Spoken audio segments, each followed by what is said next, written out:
మంత్రిగా 2 ఏళ్ళు పూర్తి చేసుకోబోతున్న నేపథ్యంలో 2 ఏళ్ళు ఏం చేశారంటే ఏం చెప్తారో? అటు మీ నియోజకవర్గానికి, ఇటు మంత్రిగా సక్సెస్‌ఫుల్‌గా మీకు ఎన్ని మార్కులేసుకుంటారు 10కి?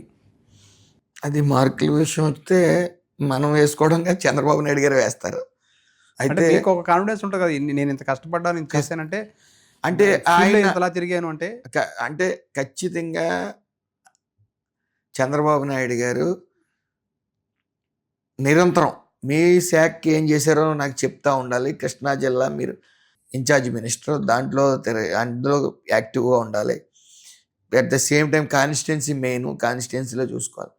సో దానికి మీ అన్నిటికి ఇప్పుడు నేను 11th ర్యాంక్లో ఉన్నాను రామచంద్రపురం అన్ని విభాగాల్లోని కూడా. 175 నియోజకవర్గాల్లో సో 11 తీసేస్తే 164 నియోజకవర్గాల్లో మీరు 11వ స్థానంలో ఉన్నారు. అవునండి. ఓకే. అంటే ఇప్పుడు మీకు అంటే మీరు మొదట ఇందాక చెప్పినట్టుగా చంద్రబాబు నాయుడు గారి చేత చివాట్లు తిన్నారు దాదాపుగా. అవునండి. అటువంటి సందర్భం నుంచి ఇప్పుడు 11వ స్థానానికి వచ్చారంటే కొంచెం బెటర్ అయినట్టు అనిపిస్తుందా మీకు? బెటర్ అండి. ఓకే. ఓకే. నా విషయంలో పాస్ మార్కులు వచ్చినట్టేనా? 10కి చూసుకుంటే పాస్ మార్కులకేనా? మంత్రిగా మీరు పాస్ అయినట్టేనా? వ్యాస్ అయ్యారండి. ఓకే. ఏం చేశారు సార్ ఈ 2 సంవత్సరాల్లో కార్మిక శాఖ మంత్రిగా? ఏంటి ఏం చెప్తారు? కార్మిక గతంలో సంస్కరణలు 24 ముందు వరకు కార్మిక శాఖ ఏంటి? 24 తర్వాత కార్మిక శాఖ ఏం అసలు చెప్తారు? కార్మిక శాఖలో గత 5 ఏళ్ళు ఊచకోతకు గురయ్యారు అందరూ కూడా. ఇద్దరు కార్మికులు ఉంటారు. 2 రకాల కార్మికులు ఉంటారు. సంఘటిత, అసంఘటిత కార్మికులు. అసంఘటిత కార్మికుల విషయం వచ్చేటప్పటికి అందులో భవన నిర్మాణ కార్మికులు. అందులో ఇసుకని బంగారంలో అమ్మటం వల్ల, కొన్ని ప్రైవేట్ సొంత ఏజెన్సీస్కి ఇచ్చుకుని బంగారంలో అమ్మటం వల్ల భవన నిర్మాణ కార్మికులు పని దినాలు తగ్గాయి. వాళ్ళకి పని దినాలు లేవు. తర్వాత వాళ్ళ సంక్షేమ పథకాలు పూర్తిగా ఆపేశారు. 1214 మెమో ఇచ్చి వాళ్ళ సంక్షేమ పథకాలు డూప్లికేషన్ పేరు మీద ఆపేశారు. సో 18,50,000 మంది ఉన్న కార్మికులు అంటే ఇంటూ 4 అంటే సుమారు 1 కోటి మంది చాలా అస్తవ్యస్తం పడ్డారు. అస్తవ్యస్తం అంటే పెట్టుబడులు కూడా రాలేదు, మీరు గమనించాలి. పెట్టుబడులు రావటం అంటే చూడండి, ఉన్నాయి కూడా వెళ్ళిపోయినాయి కదా. పెట్టుబడులు రావటం వల్ల ఈరోజు వేల కోట్లు లక్షల కోట్లు పెట్టుబడులు వస్తూ ఉన్నాయి. ఆ పెట్టుబడులు రావటం వల్ల ఫస్ట్ బాగుపడేది భవన నిర్మాణ కార్మికులే. కన్స్ట్రక్షన్స్ మొదలవుతాయి. ఇవాళ అమరావతి డెవలప్మెంట్ భవన నిర్మాణ కార్మికులు వాళ్ళందరికీ కూడా పని దినాలు పెరిగాయి. ఈ రోజున ఇసుక ఫ్రీ శాండ్ పాలసీ, దానివల్ల పని దినాలు పెరిగాయి. అసంఘటిత కార్మికుల్లో అదొకటి. ఈ శ్రమ్ పోర్టల్లో 88 లక్షలు నమోదు చేసాం. గతంలో ఈ ప్రభుత్వం రాకముందు 40 లక్షలే నమోదు చేశారు. మేము వచ్చిన తర్వాత 48 లక్షలు నమోదు చేయడం. దానివల్ల ఈ అసంఘటిత కార్మికులు అంటే పళ్ళు అమ్ముకునేవారు, సో చిన్న చిన్న పనులు చేసుకునేవాళ్ళు, వాళ్ళందరికీ కూడా అసంఘటిత కార్మికులు ఇంట్లో పనిచేసుకునే వాళ్ళు ఇలా వాళ్ళకి రక్షణ లేదు. ఒక్క ఈ శ్రమ్ పోర్టల్లో ఒకసారి నమోదైతే వాళ్ళ కుటుంబానికి ఒక భరోసా వస్తుంది. వాళ్ళు చనిపోతే 2 లక్షల కుటుంబానికి ఇస్తారు.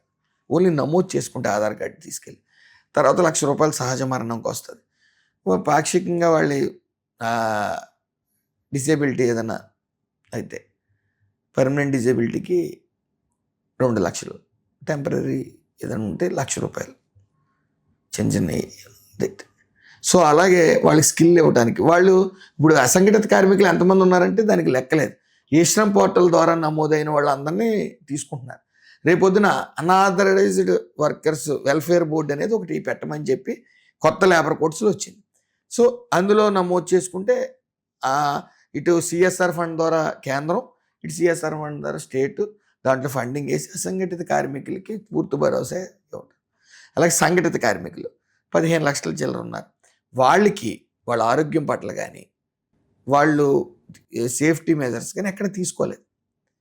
ఆరోగ్య విషయం తీసుకుంటే మేము వచ్చే ముందు ఈఎస్ఐ హాస్పిటల్స్లో 50 నుంచి 70 ఓపీలు జరిగాయి. మేము వచ్చిన తర్వాత ఇన్స్పెక్షన్ అయ్యి చేసిన తర్వాత స్కూల్ టైట్ చేసిన తర్వాత ఈరోజు 300 నుంచి 450 ఓపీలో జరుగుతున్నాయి. సో ఎక్కడ పరికరాలు లేవు. ఆ పరికరాలు సిఎస్ఆర్ ఫండ్ ద్వారా కానీ ఈ ప్రభుత్వం ఇప్పుడు 7 కోట్ల రూపాయలు కూడా శాంక్షన్ చేయడం జరిగింది. ఫైనాన్స్ అప్రూవల్ జరిగింది పరికరాల కోసం. ఇప్పుడు స్టేట్లో 4 ఈఎస్ఐ హాస్పిటల్ని ఎస్ఐసి కార్పొరేషన్ కూడా ఉంది. సో కొత్తగా మేము 7 హాస్పిటల్స్ ఇవ్వడం జరిగింది. డిస్పెన్సరీస్ 23 ఇచ్చినాయి. అంటే 5,000 అంటే ఇక్కడ చిన్నది ఉంది, 20,000 దాటి ఐపీ హోల్డర్స్ ఉంటే అక్కడ హాస్పిటల్ 30 బెడెడ్ హాస్పిటల్ పెట్టే అవకాశం ఉంది. అలాగే 5,000 ఉంటే డిస్పెన్సరీ పెట్టొచ్చు. ఆల్రెడీ 73 డిస్పెన్సరీస్ ఉన్నాయి, 23 డిస్పెన్సరీస్. అలాగే ఈఎస్ఐ మెడికల్ కాలేజ్ ఒకటి అమరావతిలో పెట్టడం జరుగుతుంది. అలాగే మల్టీ స్పెషలిస్ట్ హాస్పిటల్ కూడా 500+ బెడెడ్, 150 బెడెడ్. అవి కూడా సూచనప్రాయంగా కేంద్రం ఆమోదం తెలపడం జరిగింది. 7 హాస్పిటల్స్ గుంటూరు, నెల్లూరు, కర్నూలు ఇవన్నిటిలో కూడా 7 హాస్పిటల్స్ మేము ఆమోదం సైట్ కూడా శాంక్షన్ చేయడం జరిగింది. ఎంత ఖర్చు పెట్టబోతున్నారు సార్ ఈ హాస్పిటల్ నిర్మాణానికి మొత్తం? ఈ హాస్పిటల్ నిర్మాణం 7:1 రేషియో అండి. 7 వాళ్ళు ఇస్తారు, కేంద్రం ఇస్తుంది, 1 మనం ఇస్తాం. సో ఈ ఒకవేళ ఈఎస్ఐసికి ఇచ్చేసామంటే పూర్తిగా శాలరీస్ దగ్గర నుంచి మెడిసిన్ దగ్గర నుంచి అన్నీ టోటల్ ఫ్రీ.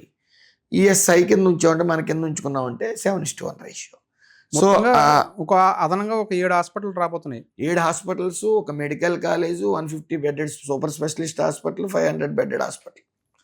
సో వైజాగ్లో ఇప్పుడు 2019-24 మధ్యలో ఇదే కార్మిక శాఖ మంత్రిగా పనిచేసిన అచ్చెన్నాయుడు గారి మీద 14-19 మధ్యలో ఇప్పుడు పనిచేసినప్పుడు ఆయన మీద ఆరోపణలు చేసి ఈఎస్ఐ దాంట్లో పెద్ద ఎత్తున స్కామ్ జరిగిందని చెప్పి ఆయన్ని హుటాహుటిన అరెస్ట్ చేసి తీసుకెళ్ళారు. ఆయన ఫైల్స్ ఆపరేషన్ ఏదో జరిగితే కూడా ఆపరేషన్ ఏదో జరిగితే ఆ సమయంలో తీసుకెళ్ళిపోయారు, ఆయన అరెస్ట్ చేశారు. ఏంటి సార్ అది? మీరు మంత్రిగా వచ్చారు కదా, ఇప్పుడు చెక్ చేస్తే అందులో ఎంతవరకు వాస్తవం అంటే ఏం చెప్తారు? 1% కూడా వాస్తవం లేదండి. అందులో ఏదో ఆ కేసు నిలబడదు కూడా.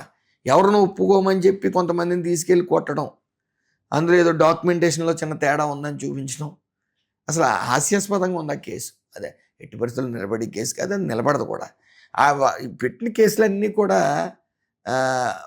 ఓ పొంతన లేదు ఆ కేసులు.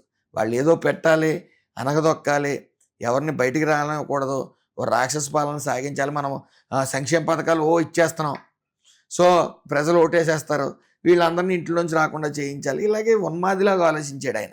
సంక్షేమ పథకాలు వాళ్ళ సొంత పార్టీ వాళ్ళకి ఇచ్చుకున్నాడు.